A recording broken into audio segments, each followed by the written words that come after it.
Le 12 octobre 1983, Henri Mercier, 42 ans, et sa fille Claire, 16 ans, quittent leur appartement du quartier de la Belle de Mai à Marseille pour un week-end qui devait les rapprocher. Ils ne reviendront jamais. Leur voiture est retrouvée 3 jours plus tard près des Calanques, portière déverrouillée, clé sur le contact. Aucune trace de lutte. Aucun corps, aucun témoin. Mais surtout, un détail troublant, le sac en cuir marron que Claire portait toujours avec elle avait disparu. Pendant 19 ans, ce sac devient une obsession pour la famille, le symbole d'une vérité enterrée quelque part dans les rues de Marseille. Puis, en 2002, lors de travaux de rénovation dans un entrepôt abandonné du quartier Saint-Charles, des ouvriers découvrent ce sac intact, caché derrière un mur. À l'intérieur, des objets qui vont révéler une vérité que personne n'aurait pu imaginer. Comment ce sac a-t-il pu rester caché pendant près de 20 ans sans être découvert? Et surtout, qu'est-il vraiment arrivé à Henri et Claire Mercier ce week-end d'octobre 1983? Avant de continuer avec cette histoire troublante, si vous appréciez les cas mystérieux réels comme celui-ci, abonnez-vous à la chaîne et activez les notifications pour ne manquer aucun nouveau cas. Maintenant, découvrons comment tout a commencé. Marseille, 1983. La ville vibre encore au rythme de son port, de ses quartiers populaires où les familles ouvrières se transmettent les mêmes appartements depuis des générations. Le quartier de la Belle de Mai, coincé entre la gare Saint-Charles et les hauteurs de la ville, reste un bastion de la classe laborieuse marseillaise. Ici, tout le monde se connaît. Les enfants grandissent ensemble dans les mêmes rues étroites, jouent au football, sur les mêmes terrains vagues, et les secrets, aussi bien gardés soient-ils, finissent toujours par circuler dans les bistrots du coin. C'est dans ce quartier qu'Henri Mercier a grandi, travaillé et fondé sa famille. Mécanicien dans un garage de la rue Fongat, Henri est un homme respecté. Grand, les épaules larges forgées par des années à soulever des moteurs, il porte constamment une salopette bleue tachée de graisse qu'il lave lui-même chaque dimanche. Ses collègues le décrivent comme un homme de peu de mots, mais d'une grande compétence. Quand une voiture arrive au garage avec un problème que personne ne peut résoudre, c'est Henri qu'on appelle. Il pose ses mains sur le capot, écoute le moteur tourner et semble comprendre ce que la machine lui dit. Mais depuis le 23 juillet 1979, quelque chose s'est éteint en Henri. Ce jour-là, sa femme Marguerite est morte dans un accident de voiture sur l'autoroute A7, au retour d'une visite chez sa sœur à Aix-en-Provence. Un camion avait perdu le contrôle. Marguerite n'avait que 38 ans. Henri n'a jamais vraiment parlé de cette perte. Il a rangé les photos de sa femme dans une boîte, a continué à travailler 6 jours par semaine et s'est refermé sur lui-même comme une huître qu'on aurait forcé à se protéger du sel de l'océan. Sa fille, Claire, était tout ce qui lui restait. À 13 ans, elle venait de perdre sa mère et de voir son père se transformer en ombre silencieuse. Claire ressemblait terriblement à Marguerite. Les mêmes yeux verts, les mêmes cheveux châtains bouclés qu'elle attachait toujours en queue de cheval, la même fossette sur la joue gauche quand elle souriait. Pour Henri, regarder sa fille était à la fois un réconfort et une torture quotidienne. Claire fréquentait le lycée Montgrand, à quelques rues de leur appartement. C'était une élève moyenne, ni brillante ni en difficulté, qui passait relativement inaperçue parmi ses camarades. Elle avait une seule vraie amie, Inès Laurent, une fille de son âge qu'elle connaissait depuis l'école primaire. Les deux adolescentes passaient leurs après-midi ensemble, à écouter des cassettes de musique dans la chambre de l'une ou de l'autre, à parler des garçons qu'elles n'osaient pas aborder, et à rêver d'une vie ailleurs, loin des rues grises de la Belle de Mai. La passion de Claire était la photographie. Là, avec un vieux appareil Kodak que son oncle Gérard lui avait offert pour ses 15 ans, elle capturait des moments du quotidien. Des vieilles femmes assises sur leurs chaises devant les immeubles, des enfants jouant dans les fontaines publiques, des chats errants se réchauffant au soleil sur les capots des voitures. Elle développait ses pellicules dans un laboratoire photo près de la Canebière, économisant son argent de poche pendant des semaines pour se payer quelques tirages. Ces photos, elle les gardait précieusement dans son sac en cuir marron, un cadeau de sa mère quelques mois avant l'accident. Ce sac était devenu une extension de Claire elle-même. Un sac de taille moyenne, en cuir marron vieilli, avec une bandoulière réglable et une fermeture à boucle argentée. Elle y rangeait tout, son appareil photo, ses pellicules, son journal intime, ses livres de cours, et une petite trousse de maquillage qu'elle n'utilisait presque jamais. Inès se moquait gentiment d'elle, disant qu'elle pourrait survivre un mois entier avec ce qu'elle transportait dans ce sac. Claire répondait en riant que c'était exactement l'idée. La vie d'Henri et Claire s'était organisée dans une routine mélancolique. Henri partait au garage à 7 heures du matin. Claire se préparait seule, prenait son petit déjeuner en silence dans la cuisine aux carreaux jaunes défraîchis et marchait jusqu'au lycée. Le soir, Henri rentrait vers 19 heures, souvent fatigué, sentant l'huile de moteur et le métal. Claire réchauffait le repas qu'elle avait préparé, des plats simples qu'elle avait appris à faire en regardant sa mère des années auparavant. Ils mangeaient en regardant la télévision, échangeaient quelques mots sur leur journée, puis chacun se retirait dans sa chambre. Mais Gérard Fontaine, le frère aîné d'Henri, refusait de laisser sa nièce grandir dans cette atmosphère de deuil permanent. Gérard tenait une petite épicerie, rue Saint-Lazare, depuis 20 ans. C'était un homme chaleureux, avec un ventre rond et un rire contagieux qui contrastait totalement avec la mélancolie de son frère cadet. Chaque dimanche, il invitait Henri et Claire à déjeuner chez lui, dans son appartement au-dessus de l'épicerie. Sa femme, Sylvie, préparait des plats traditionnels provençaux qui remplissaient l'appartement d'odeurs de thym et de romarin. Ces dimanches, chez Gérard, étaient les seuls moments où Claire voyait son père se détendre légèrement. Les deux frères parlèrent de leur enfance, de l'époque où ils jouaient au football dans les rues, des bêtises qu'ils faisaient pour énerver leur mère.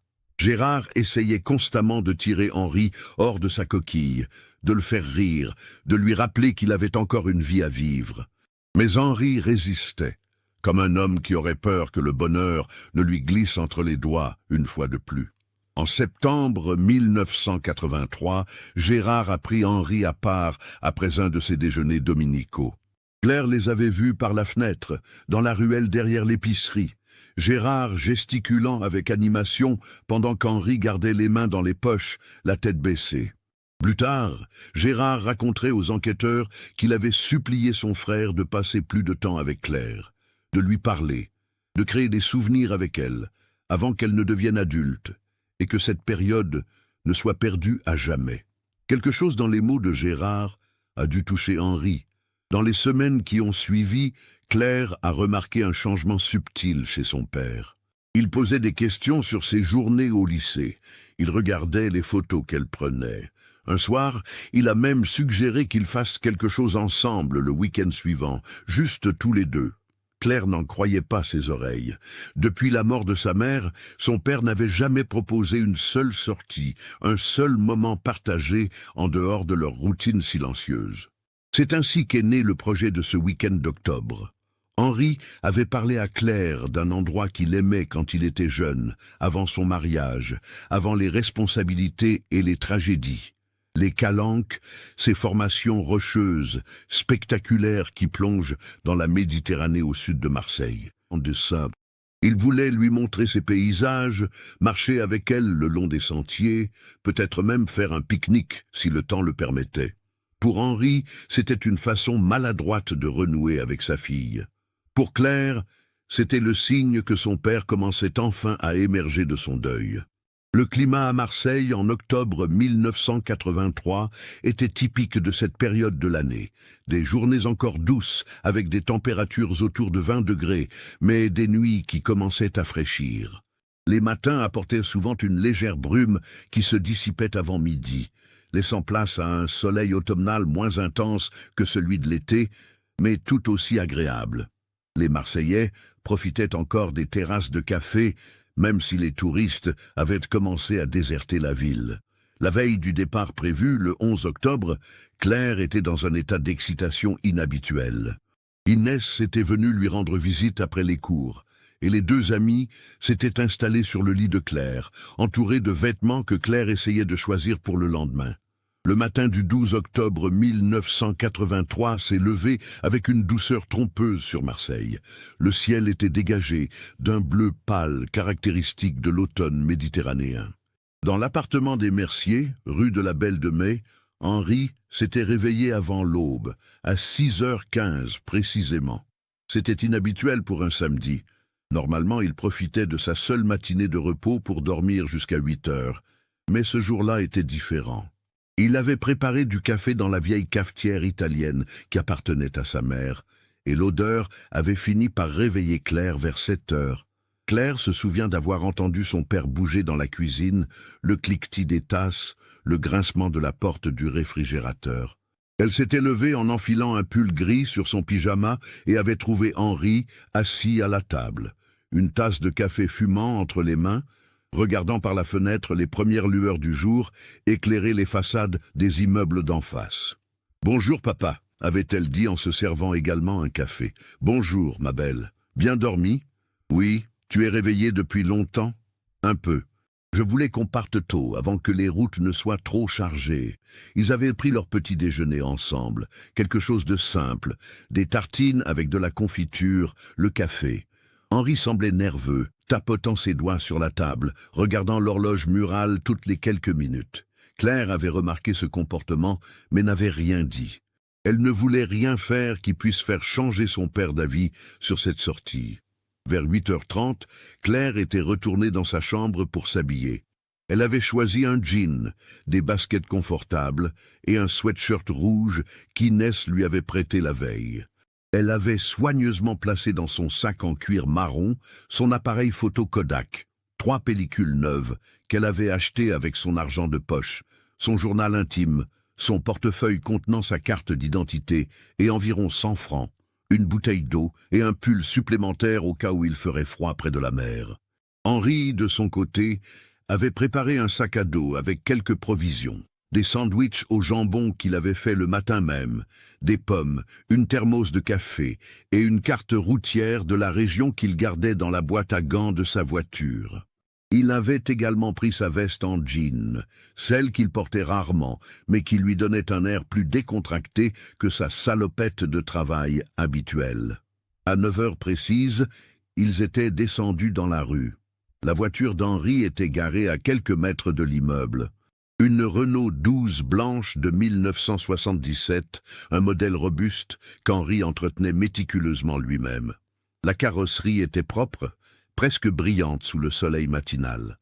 Henri avait insisté pour laver la voiture la veille au soir, passant près d'1 heure à frotter chaque centimètre de métal.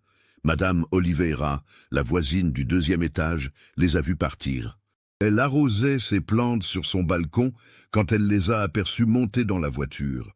Plus tard, elle raconterait aux policiers que Claire semblait heureuse, qu'elle parlait avec animation à son père pendant qu'il s'installait dans la voiture. Elle se souvenait du sac en cuir marron que Claire portait en bandoulière, parce qu'elle l'avait remarqué plusieurs fois auparavant. C'était le sac que la fille portait tous les jours, un objet qui faisait partie intégrante de son apparence. Henri avait mis le contact, et le moteur de la Renault avait ronronné avec sa régularité habituelle. Claire avait agité la main vers Madame Oliveira, qui avait répondu au geste. Puis, la voiture avait démarré, tournant au coin de la rue en direction du sud. Le trajet jusqu'au Calanque depuis la Belle de Mai prend normalement entre 30 et 45 minutes, selon la circulation. Henri avait choisi de prendre la route côtière, passant par le Vieux-Port, puis longeant la mer vers le sud. C'était un parcours plus long que l'autoroute, mais il offrait des vues spectaculaires sur la Méditerranée. Monsieur Arnaud, qui tenait un kiosque à journaux près du Vieux-Port, se souvient d'avoir vu une Renault 12 blanche passer devant son commerce vers 9h30 ce matin-là. Il ne peut pas être certain que c'était celle d'Henri, mais le timing correspond. La voiture roulait normalement sans précipitation. Vers 10h, selon les reconstitutions ultérieures, Henri et Claire auraient dû arriver dans la zone des Calanques. Le parking principal près de Cassis commence généralement à se remplir vers 11h le week-end, même en octobre, car les randonneurs et les promeneurs apprécient le climat automnal pour explorer les sentiers sans la chaleur écrasante de l'été. Mais personne ne se souvient avoir vu Henri et Claire Mercier ce jour-là.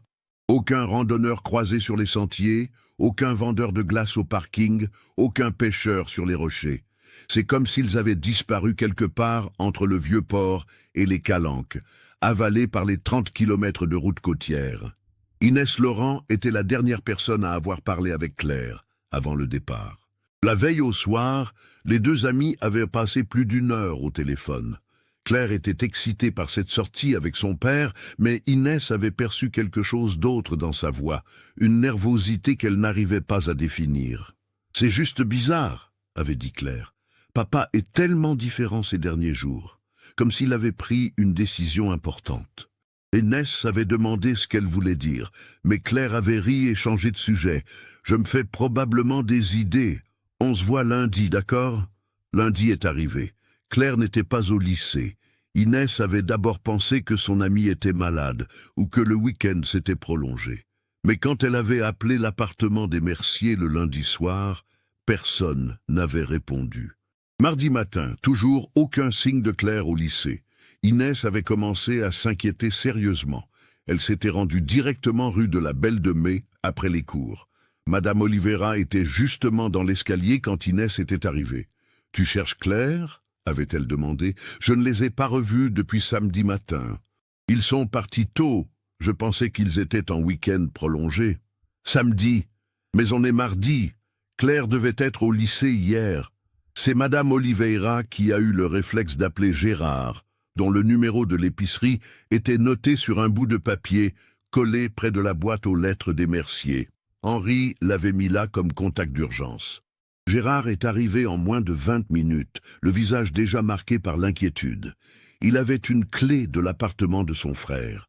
Quand il a ouvert la porte, tout semblait normal. Trop normal. Les lits étaient faits. La vaisselle du petit déjeuner de samedi matin était lavée et rangée. Le salon était impeccable. Dans la chambre de Claire, ses affaires d'école étaient posées sur son bureau, attendant son retour. Mais aucun signe de Claire ou d'Henri. Gérard a immédiatement contacté le commissariat du 3e arrondissement. Au début, les policiers s'y n'étaient pas particulièrement alarmés. Un homme et sa fille partis pour le week-end, qui ne sont pas encore rentrés mardi après-midi, ce n'était pas inhabituel. Peut-être avaient-ils eu un problème de voiture, ou décidé de prolonger leur séjour quelque part. « Attendez jusqu'à demain », avait dit l'agent au téléphone. « S'ils ne sont pas rentrés mercredi, revenez nous voir. » Mais Gérard connaissait son frère. Henri n'aurait jamais manqué le travail sans prévenir. Il n'aurait jamais laissé Claire manquer l'école. Quelque chose n'allait pas. Il est retourné au commissariat mercredi matin à la 1re heure, cette fois avec Sylvie, sa femme, et Inès, qui avaient insisté pour venir témoigner. C'est à ce moment que l'affaire est devenue officielle. Un avis de recherche a été lancé pour Henri Mercier, 42 ans, et Claire Mercier, 16 ans, ainsi que pour leur Renault 12 blanche immatriculée 13 LM 42. La voiture a été retrouvée le jeudi matin, 15 octobre, 4 jours après leur départ. Un agent de la gendarmerie, effectuant une patrouille de routine dans la zone des Calanques, près d'une petite route secondaire qui menait à un point de vue peu fréquenté, a remarqué la Renault garée sur un terre-plein. À première vue, rien ne semblait anormal. Beaucoup de visiteurs laissaient leur voiture là pour aller se promener. Mais ce qui a attiré l'attention de l'agent, c'est que la voiture était là depuis plusieurs jours. Il avait patrouillé dans cette zone lundi et mardi, et la Renault était déjà là. Il s'est approché et a vérifié l'immatriculation. 13 LM 42. Il a immédiatement contacté son supérieur. L'inspecteur Pascal Vidal, un homme de 51 ans avec 30 ans d'expérience dans la police marseillaise, est arrivé sur place dans l'heure. Ce qu'il a découvert l'a profondément troublé. La voiture n'était pas verrouillée. Les portières s'ouvraient facilement. Les clés étaient sur le contact, position éteinte. Le sac à dos d'Henri était sur le siège arrière, avec les restes des sandwichs et la thermos de café, visiblement intacte. La carte routière était dépliée sur le siège passager, mais aucune trace du sac en cuir marron de Claire, aucune trace de lutte, aucune tache suspecte, aucun message. Les vitres étaient fermées. Le réservoir d'essence était aux 3/4 plein. Tout suggérait que Henri et Claire étaient simplement sortis de la voiture et avaient marché quelque part, prévoyant de revenir. Sauf qu'ils n'étaient jamais revenus. Les recherches ont commencé immédiatement. Des équipes de gendarmes ont ratissé les sentiers des Calanques dans un rayon de plusieurs kilomètres autour de l'endroit où la voiture avait été trouvée. Des hélicoptères ont survolé la zone. Des plongeurs ont exploré les eaux près des falaises, au cas où Henri et Claire seraient tombés. Des volontaires de la communauté de la Belle de Mai, organisés par Gérard, ont rejoint les recherches pendant tout le week-end. On n'a rien trouvé, pas un vêtement, pas une chaussure. Pas le moindre indice qu'Henri et Claire Mercier avaient jamais mis les pieds dans cette zone. L'inspecteur Vidal a interrogé tous les habitants de la région, tous les commerçants, tous les gardiens de parking. Personne ne se souvenait avoir vu un homme d'une quarantaine d'années avec une adolescente ce samedi 12 octobre. C'était comme s'il s'était volatilisé entre le moment où Madame Oliveira les avait vus partir de la Belle de Mai et le moment où leur voiture avait été découverte, abandonnée près des Calanques. Les théories ont commencé à circuler presque immédiatement. Suicide? Henri était un veuf dépressif qui aurait entraîné sa fille dans la mort? Mais pourquoi laisser la voiture intacte avec les clés? Pourquoi ne pas laisser de lettres? Accident? Peut-être était-il tombé d'une falaise dans une zone non explorée, mais les recherches avaient été exhaustives. Fuite planifiée? Henri aurait-il organisé une nouvelle vie ailleurs avec Claire? Mais sans argent, leur compte bancaire n'avait montré aucun retrait important, et sans préparation visible. Et surtout, il y avait cette question du sac de Claire. Pourquoi ce sac avait-il disparu alors que tout le reste était là? Qu'y avait-il dedans qui était si important? Gérard a fourni une liste détaillée aux enquêteurs. L'appareil photo Kodak, les pellicules, le journal intime de Claire, son portefeuille, probablement quelques vêtements. Rien qui expliquait pourquoi ce sac, et seulement ce sac, aurait disparu si Henri et Claire étaient tombés dans la mer ou avaient eu un accident quelconque. Les semaines sont devenues des mois. L'enquête a continué, mais sans nouvelles pistes, elle a progressivement ralenti. Henri et Claire Mercier sont devenus une de ces affaires non résolues qui hantent les commissariats, un dossier qui reste ouvert, mais que personne ne consulte plus vraiment. Pour Gérard et sa famille, pour Inès et les quelques personnes qui avaient connu Claire, la vie s'est arrêtée ce jour d'octobre. Comment continuer quand deux personnes qu'on aime disparaissent, sans explication, sans trace, sans même un corps à enterrer? Les premières années après la disparition d'Henri et Claire Mercier ont été marquées par une attente douloureuse. Gérard refusait de vider l'appartement de son frère. Il payait le loyer chaque mois avec l'argent qu'Henri avait laissé sur son compte bancaire, comme si maintenir cet espace intact pouvait les faire revenir. Chaque dimanche, il montait les escaliers jusqu'au 3e étage, ouvrait la porte avec sa clé, et restait assis dans le salon pendant 1 heure, espérant entendre des pas dans l'escalier. Sylvie, sa femme, s'inquiétait pour lui. Elle le voyait dépérir lentement, rongé par la culpabilité et le chagrin. « Si seulement je n'avais pas insisté », répétait-il sans cesse. « Si je n'avais pas poussé Henri à passer du temps avec Claire, peut-être que… » Mais Sylvie lui rappelait qu'il n'avait fait que vouloir le bien de son frère, qu'il ne pouvait pas prévoir ce qui allait se passer.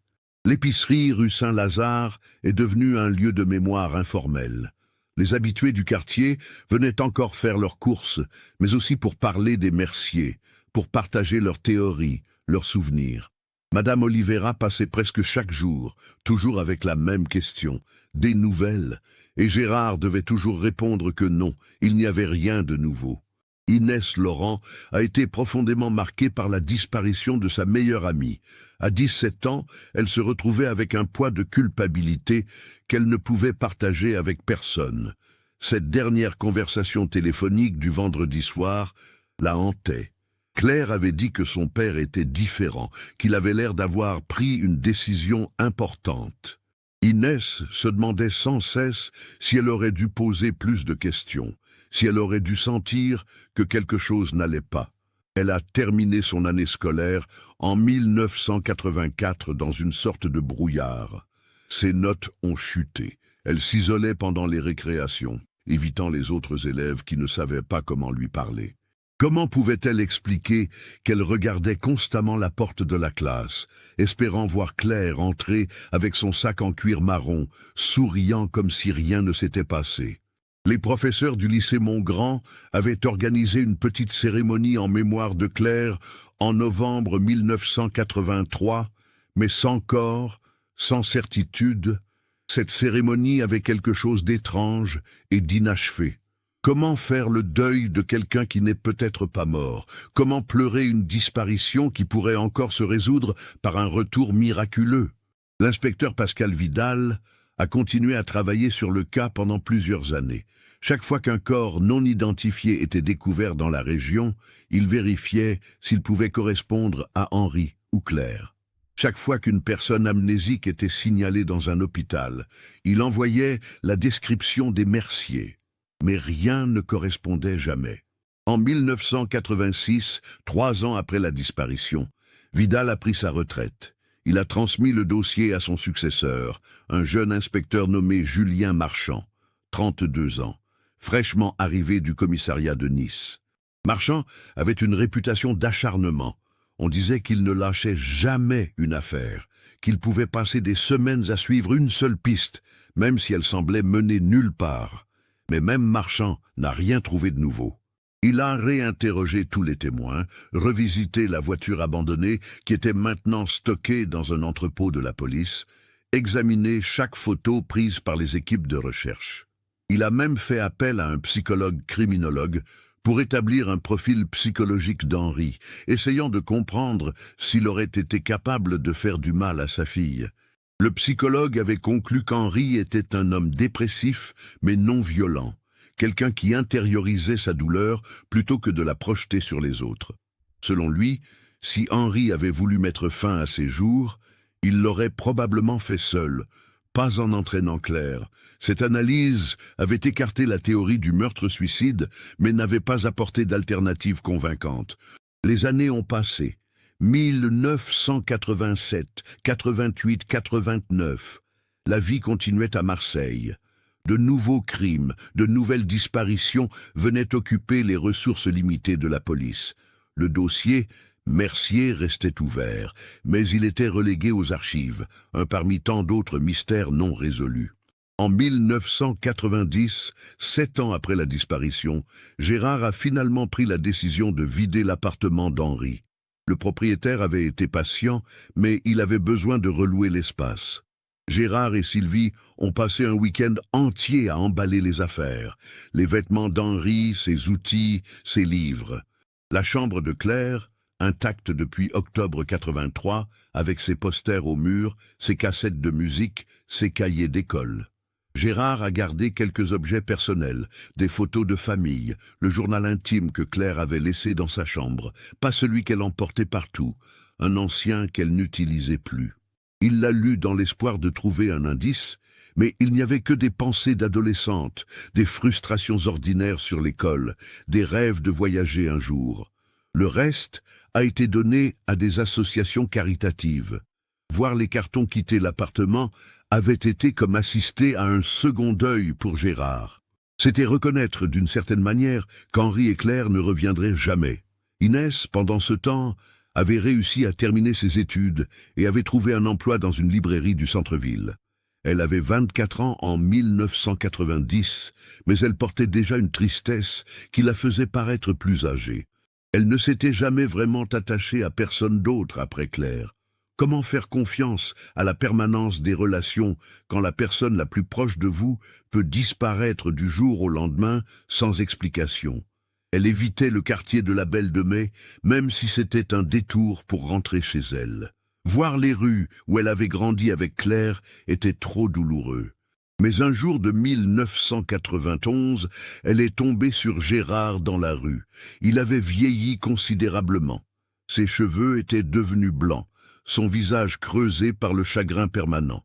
Il s'était arrêté pour discuter sur le trottoir.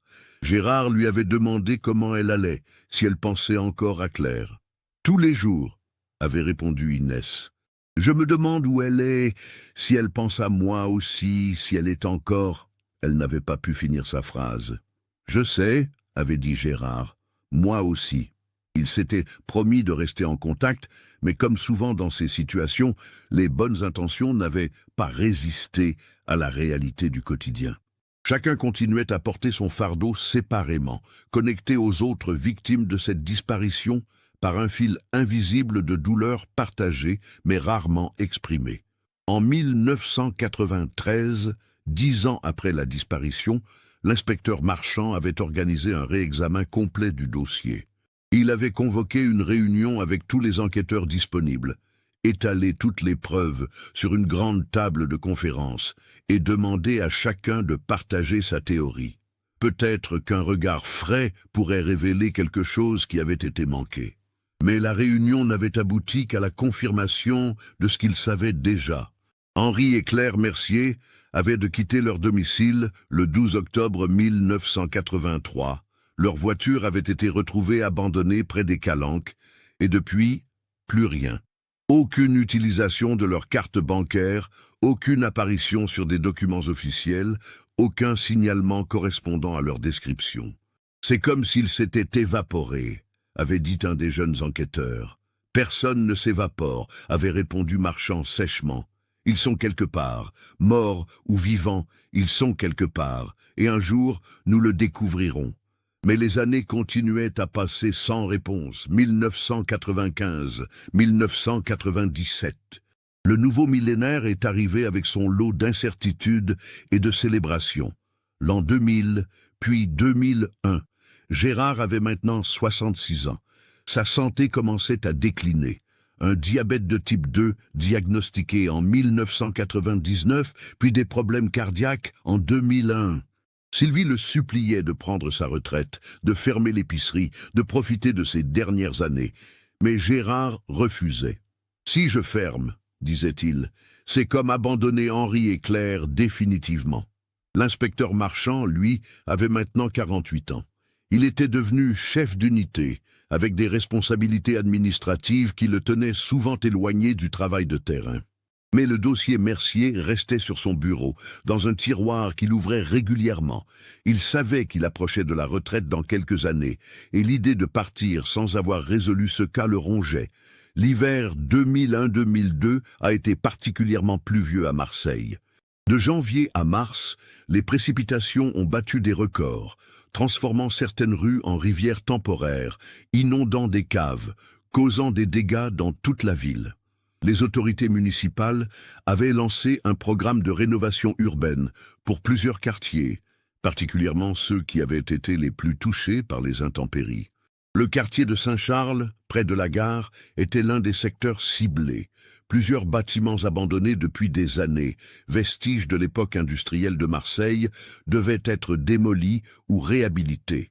Parmi eux, un ancien entrepôt de textiles qui n'avait pas été utilisé depuis le milieu des années 70. Le bâtiment était dans un état déplorable. Toit partiellement effondré, murs fissurés, fenêtres brisées. Le 23 avril 2002, une équipe de démolition est arrivée sur place pour commencer les travaux préliminaires. Le contremaître, un homme nommé Ahmed Benali, 53 ans, avec 30 ans d'expérience dans la construction, avait d'abord fait inspecter le bâtiment pour s'assurer qu'il ne s'effondrerait pas sur ses ouvriers pendant les travaux. L'entrepôt mesurait environ 30 mètres de long sur 15 mètres de large. Le rez-de-chaussée était un espace ouvert qui avait autrefois abrité des machines à tisser. Il y avait un sous-sol accessible par un escalier de pierre et un premier étage qui avait servi de bureau administratif.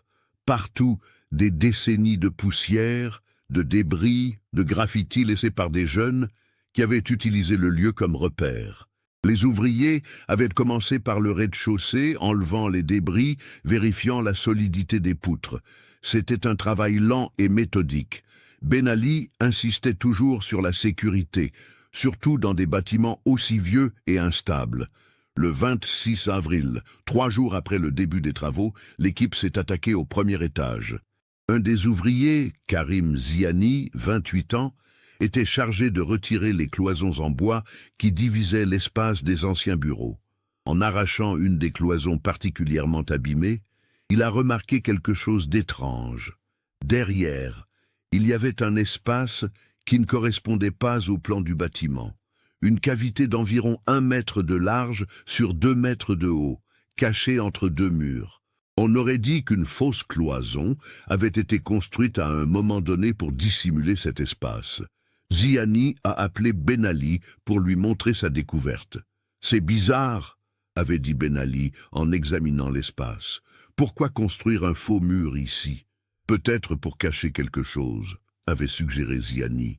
Ben Ali avait pris sa lampe torche et éclairé l'intérieur de la cavité.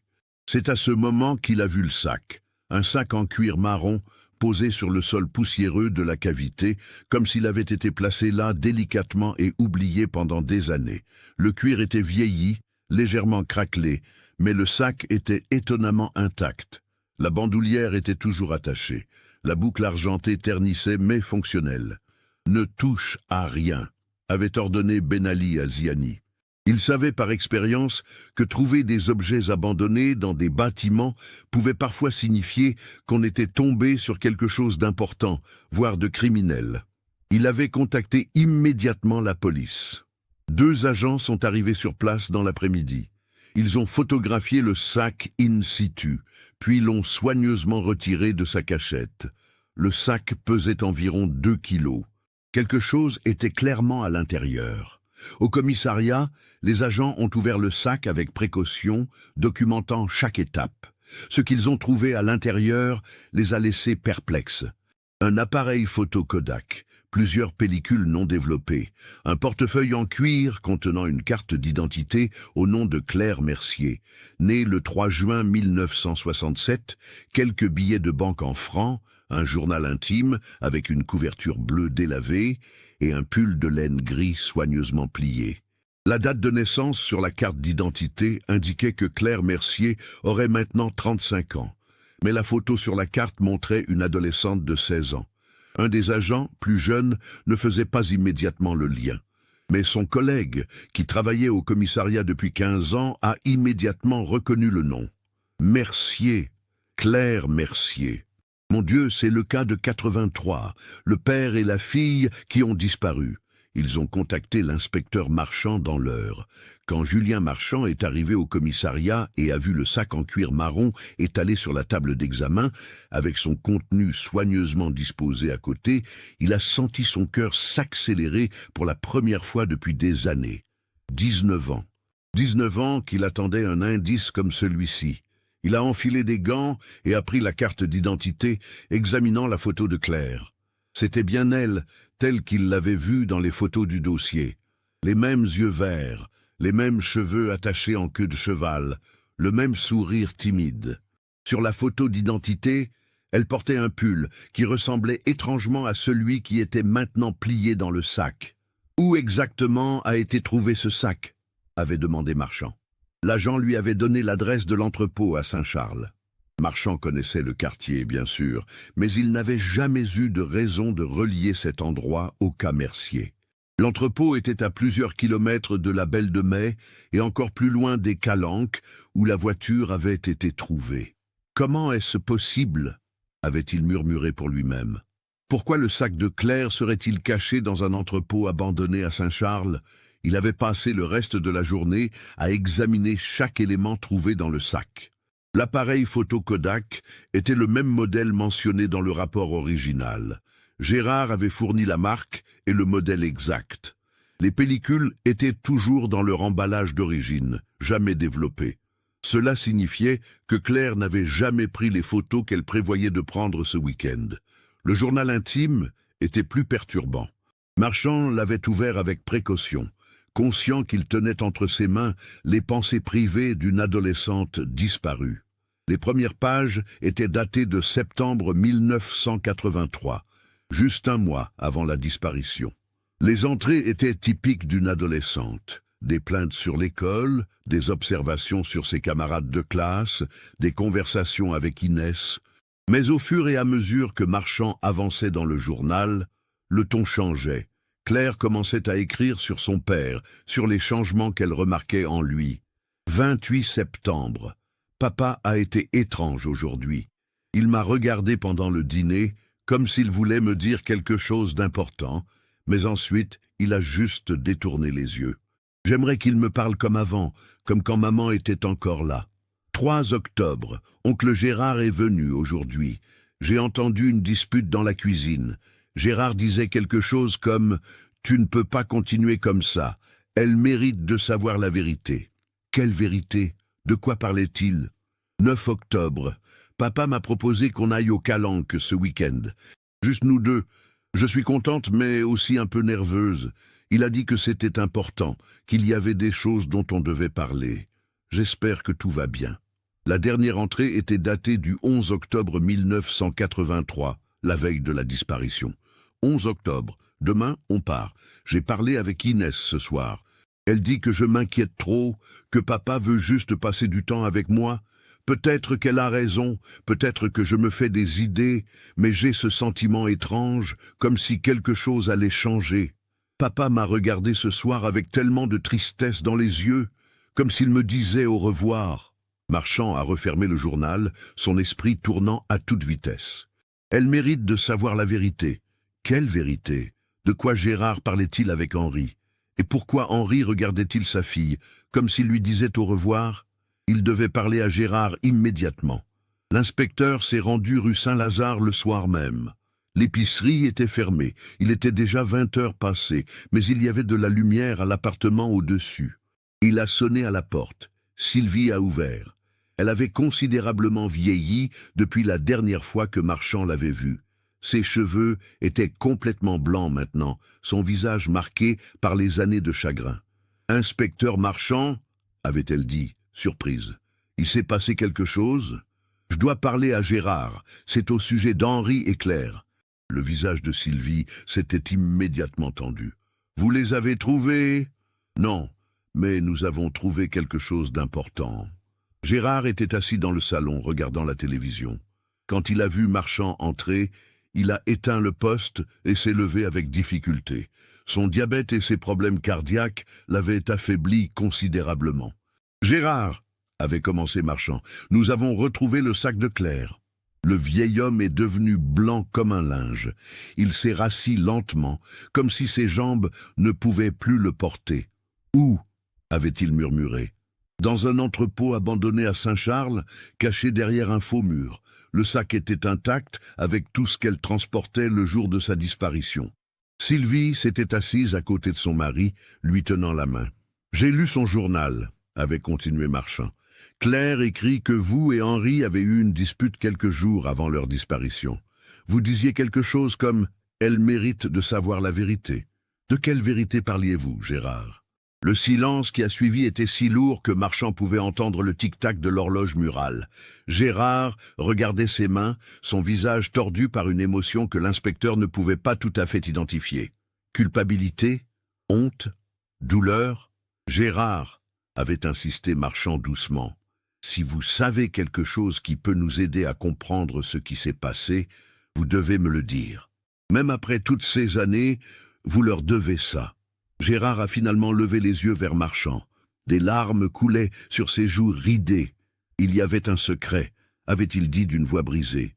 Un secret de famille que j'ai gardé pendant toutes ces années, même après leur disparition. J'ai promis à Henri de ne jamais le révéler, mais maintenant, je me demande si ce secret n'est pas la raison pour laquelle ils ont disparu. Quel secret ? Avait demandé Marchand, se penchant en avant. Gérard avait pris une profonde inspiration, comme un homme sur le point de confesser un péché mortel. Claire n'était pas la fille biologique d'Henri. Les mots sont restés suspendus dans l'air du salon, comme une bombe qui n'a pas encore explosé. Marchand a cligné des yeux, essayant de comprendre ce qu'il venait d'entendre. « Qu'est-ce que vous voulez dire ?» avait-il finalement demandé. Gérard s'était levé avec difficulté et s'était dirigé vers un vieux buffet dans le coin de la pièce. Il avait ouvert un tiroir et en avait sorti une enveloppe jaunie par le temps. Ses mains tremblaient quand il l'avait tendue à Marchand. « Marguerite, la femme d'Henri, était ma belle-sœur, » avait commencé Gérard en se rasseyant. « Mais avant d'épouser Henri en 1965, elle était ma fiancée. » Marchand avait ouvert l'enveloppe. À l'intérieur, il y avait des photos anciennes. Une jeune femme aux cheveux châtains, souriante, au bras d'un homme qui était clairement un jeune Gérard. La ressemblance avec Claire était frappante. Nous nous sommes fréquentés pendant 2 ans, avait continué Gérard, sa voix tremblante. De 1963 à 1965. J'étais fou amoureux d'elle. Je pensais que nous allions nous marier, avoir des enfants, vieillir ensemble. Mais en juillet 1965, elle m'a annoncé qu'elle me quittait. Elle était tombée amoureuse d'Henri. Sylvie avait posé sa main sur celle de son mari, un geste de soutien silencieux qu'elle avait dû répéter des milliers de fois au fil des années. « Mon propre frère », avait dit Gérard avec amertume. J'étais dévasté. Nous ne nous sommes pas parlé pendant presque 1 an, mais la famille a insisté pour que nous nous réconcilions. Henri était mon frère cadet, mon seul frère. Nos parents nous ont suppliés de ne pas laisser une femme détruire notre relation fraternelle. Alors nous nous sommes réconciliés, superficiellement du moins. Henri et Marguerite se sont mariés en novembre 1965. J'ai assisté au mariage avec un sourire forcé. Quelques mois plus tard, j'ai rencontré Sylvie et je me suis dit que peut-être je pouvais tourner la page. Gérard s'était arrêté, prenant une longue inspiration avant de continuer. Mais en mars 1967, Marguerite est venue me voir à l'épicerie. Elle était dans tous ses états. Elle était enceinte et le bébé n'était pas d'Henri. Marchand avait senti un frisson lui parcourir l'échine. Il commençait à comprendre où cette histoire menait. Elle et moi, nous nous étions revus quelques fois après son mariage. C'était mal, je le savais.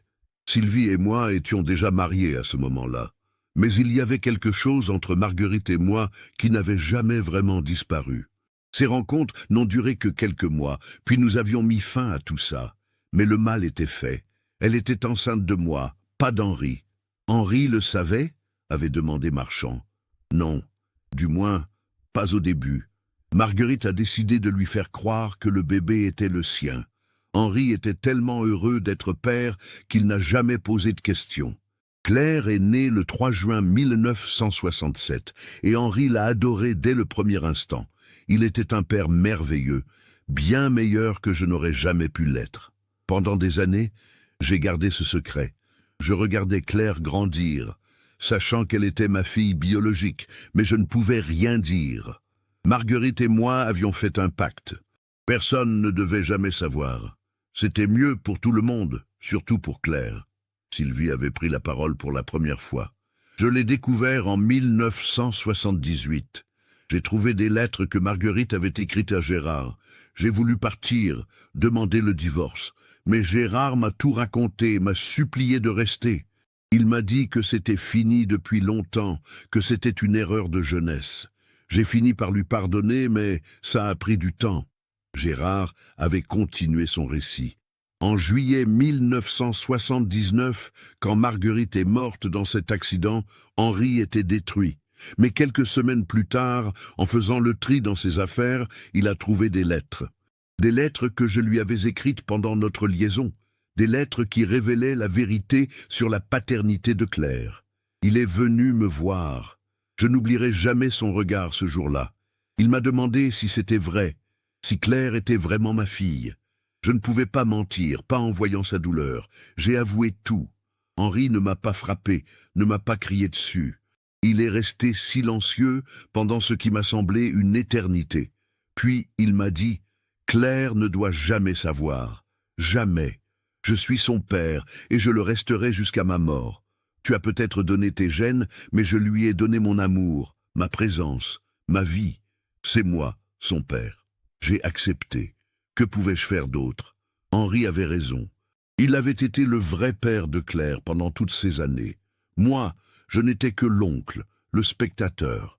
Mais au fil des années, j'ai vu Henri s'enfoncer dans sa dépression. Il regardait Claire et voyait Marguerite, bien sûr, mais il voyait aussi la trahison. Il m'aimait encore comme son frère, d'une certaine façon, mais il y avait cette douleur entre nous qui ne disparaissait jamais. En septembre 1983, Claire avait 16 ans. Elle commençait à poser des questions sur sa mère, sur pourquoi elle ne lui ressemblait pas autant qu'on pourrait s'y attendre. Henri paniquait. Il avait peur que la vérité ne finisse par sortir d'une manière ou d'une autre. Gérard s'était levé et avait marché vers la fenêtre, regardant la rue sombre en contrebas. Et c'est là que nous avons eu cette dispute que Claire a mentionnée dans son journal. Je lui ai dit qu'il devait dire la vérité à Claire, qu'elle méritait de savoir. Henri refusait catégoriquement. Il disait que ça détruirait Claire, qu'elle ne le verrait plus jamais de la même façon, qu'il perdrait sa fille. Je lui ai répondu qu'il l'avait déjà perdue, d'une certaine manière, en gardant ce secret, qu'il créait une distance entre eux que Claire ressentait sans comprendre pourquoi. Nous nous sommes disputés violemment. Finalement, Henri est parti en disant qu'il allait réfléchir, qu'il déciderait ce qu'il fallait faire. Quelques jours plus tard, il m'a appelé. Il m'a dit qu'il avait décidé de partir en week-end avec Claire, qu'il allait lui parler, lui dire la vérité. Il avait besoin d'un endroit tranquille, loin de tout, pour avoir cette conversation. Les calanques lui semblaient parfaits. Marchand sentait les pièces du puzzle se mettre en place, mais il y avait encore des éléments manquants. Alors qu'est-ce qui s'est passé? Pourquoi n'ont-ils jamais été retrouvés? Je ne sais pas, avait répondu Gérard en se retournant, les larmes coulant librement sur son visage maintenant. Je vous jure que je ne sais pas. J'ai attendu qu'ils reviennent. Quand vous les avez déclarés disparus, j'ai failli tout vous raconter, mais je me suis dit que ça n'aiderait pas à les retrouver. Ça ne ferait que salir la mémoire de Marguerite et détruire l'image qu'on avait d'Henri. Pendant 19 ans, je me suis demandé ce qui s'était passé pendant ce week-end. Est-ce qu'Henri a dit la vérité à Claire? Comment a-t-elle réagi? Ont-ils eu un accident? Se sont-ils enfuis ensemble quelque part pour échapper à cette situation impossible? Sont-ils... Il ne pouvait pas finir sa phrase, mais Marchand comprenait. Sont-ils morts? L'inspecteur avait réfléchi intensément, essayant de reconstruire les événements avec ces nouvelles informations. Henri et Claire étaient partis pour les calanques. Henri prévoyait de révéler à Claire la vérité sur sa paternité, mais quelque chose s'était passé. Quelque chose qui avait fait en sorte que leur voiture soit abandonnée, que le sac de Claire finisse caché dans un entrepôt à Saint-Charles, et que deux disparaissent sans laisser de traces. L'entrepôt à Saint-Charles, avait soudain dit Marchand. Qui en était propriétaire en 1983? Gérard avait réfléchi. Je ne sais pas exactement. Beaucoup d'entrepôts dans ce quartier appartenaient à différentes compagnies textiles. Pourquoi? Marchand avait une théorie, mais il devait vérifier quelque chose. Je reviens demain. Ne parlez de cette conversation à personne. Le lendemain matin, Marchand était retourné à l'entrepôt de Saint-Charles avec une équipe technique. Il voulait inspecter minutieusement l'endroit où le sac avait été trouvé. Si Claire avait été dans cet entrepôt, il devait y avoir d'autres traces. L'équipe a passé toute la journée à examiner chaque centimètre de l'espace. Ils ont utilisé des lumières ultraviolettes, des détecteurs de métaux, des chiens renifleurs. Dans un coin du sous-sol, sous plusieurs centimètres de poussière et de débris accumulés, ils ont trouvé quelque chose. Des taches, de très vieilles taches, qui avaient été partiellement nettoyées, mais pas assez pour disparaître complètement. Les tests préliminaires ont confirmé ce que Marchand craignait. C'était du sang humain. Les analyses ADN prendraient plusieurs semaines, mais Marchand savait déjà ce qu'elles révéleraient. Henri et Claire Mercier n'avaient jamais atteint les Calanques ce jour d'octobre 1983. Quelque chose s'était passé avant, quelque chose qui les avait amenés à cet entrepôt abandonné. Marchand est retourné voir Gérard avec ses nouvelles informations. Cette fois, il avait apporté les pellicules trouvées dans le sac de Claire. Y avait-il un laboratoire photo que Claire utilisait régulièrement? Oui, il y en avait un près de la Canebière. Je ne sais pas s'il existe encore. Le laboratoire existait toujours, sous nouvelle direction. Marchand a fait développer les pellicules, espérant y trouver des indices. Ce qu'il a découvert l'a glacé jusqu'aux os. Les photos montrèrent des images prises le matin du 12 octobre. Claire avait photographié leur appartement avant de partir, comme pour capturer un dernier souvenir. Il y avait des photos d'Henri préparant le café, l'air sombre et préoccupé. Des photos de la rue, depuis la fenêtre. Et puis, sur la dernière pellicule, des photos prises depuis la voiture en mouvement. Mais ces photos ne montraient pas la route vers les Calanques. Elles montraient le quartier de Saint-Charles. Claire avait photographié l'entrepôt textile depuis la voiture. Sur la dernière photo de la série, on pouvait voir Henri garé devant l'entrepôt, son visage visible dans le rétroviseur de la voiture. Les semaines suivantes ont été une course contre la montre pour rassembler toutes les pièces du puzzle. Marchand a fait des recherches approfondies sur l'entrepôt de Saint-Charles. En 1983, le bâtiment appartenait à une compagnie textile en faillite. Il était abandonné et devait être démoli, mais les procédures judiciaires avaient retardé la démolition pendant des années. Les registres ont montré que plusieurs squatteurs avaient utilisé l'entrepôt au fil des ans.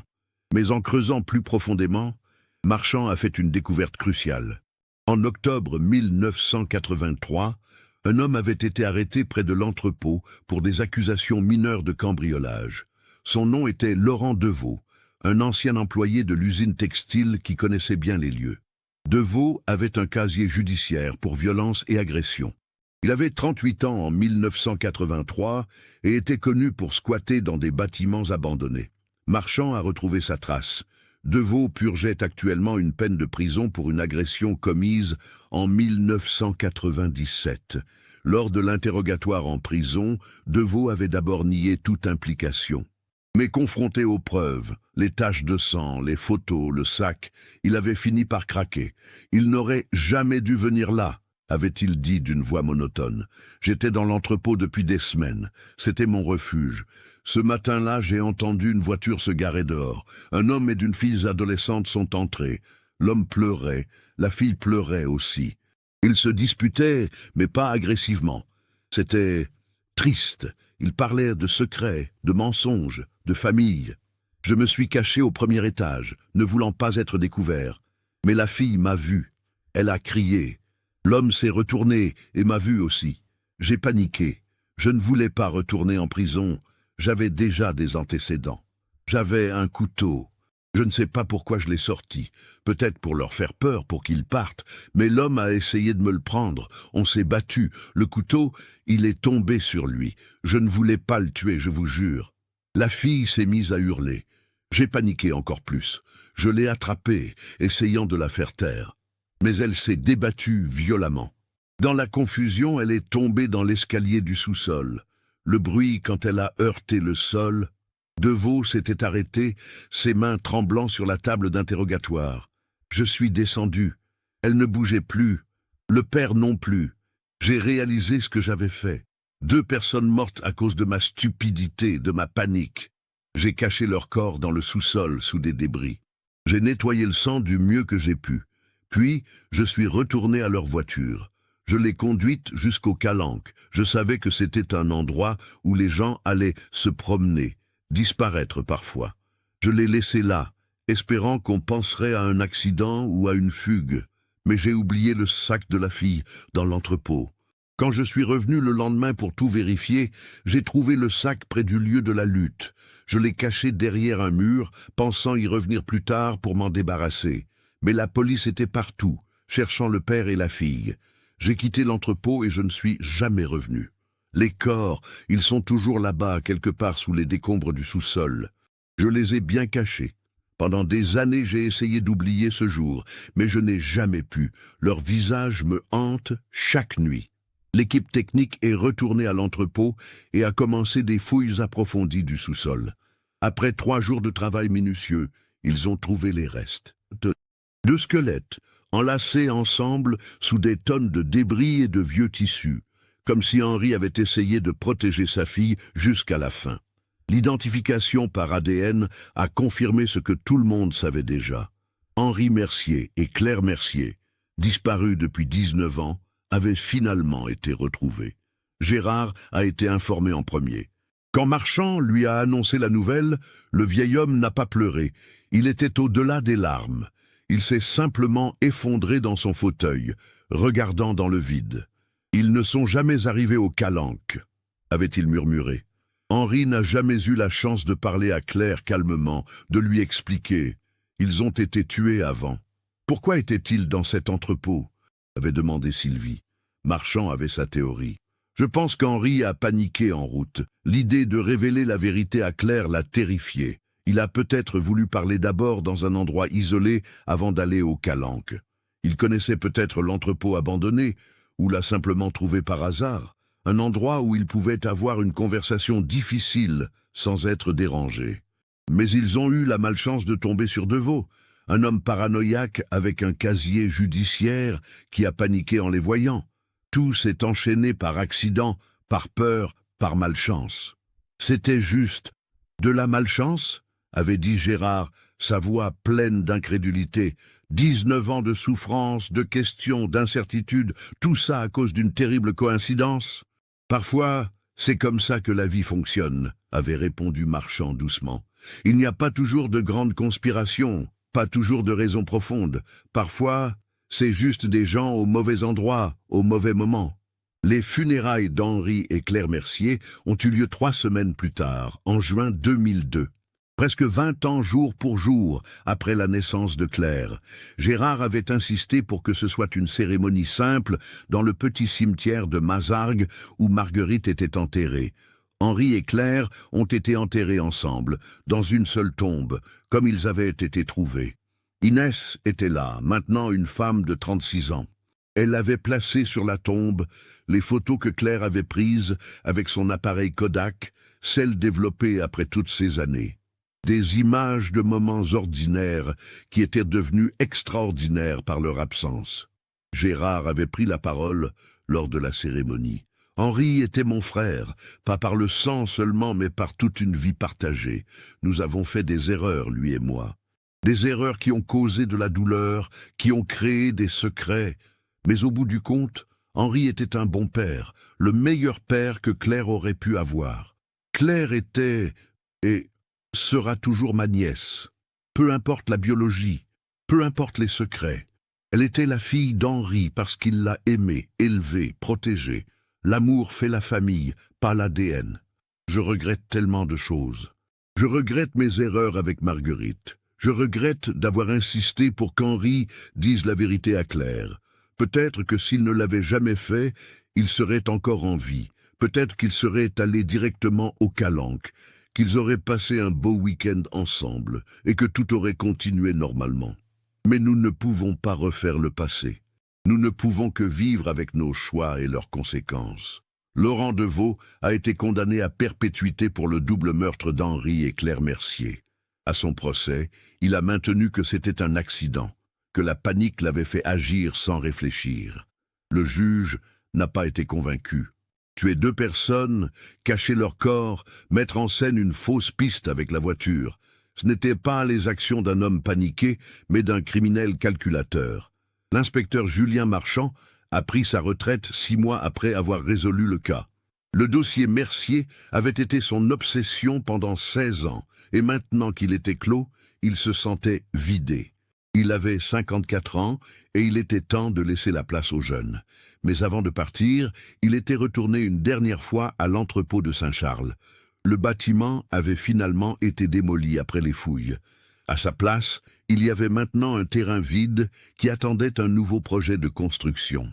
Marchand s'était tenu là, regardant l'espace vide, pensant à tout ce que cet endroit avait gardé secret pendant près de 20 ans. 2 vies perdues, une famille détruite, une communauté hantée par des questions sans réponse. Et tout ça, caché derrière un mur, dans l'obscurité, pendant que la vie continuait autour. « Au revoir, Henri. Au revoir, Claire », avait-il murmuré au vent. « Vous pouvez enfin vous reposer maintenant. » Inès a continué à travailler à la librairie du centre-ville. Elle s'est mariée en 2004 avec un homme doux et patient qui a compris sa mélancolie et ne l'a jamais forcée à en parler. Ils ont eu une fille en 2006, qu'Inès a nommée Claire. Parfois, quand elle regardait sa fille jouer, elle imaginait comment aurait été la vie si son amie d'enfance avait pu voir ça, si elle avait pu grandir, se marier, avoir ses propres enfants. Gérard a vendu l'épicerie en 2003 et a pris sa retraite. Sa santé continuait à décliner, mais il avait trouvé une forme de paix après les funérailles. Il savait enfin ce qui s'était passé. Il n'y avait plus de questions, plus d'incertitudes, juste l'acceptation douloureuse de la tragédie. Il passait ses journées dans son appartement, regardant de vieilles photos de la famille. Henri jeune, souriant, avant que le poids du monde ne s'abatte sur lui. Marguerite riant aux éclats lors d'un pique-nique familial. Claire a 5 ans, couverte de chocolat, ses yeux verts pétillants de joie. « Des secrets ?»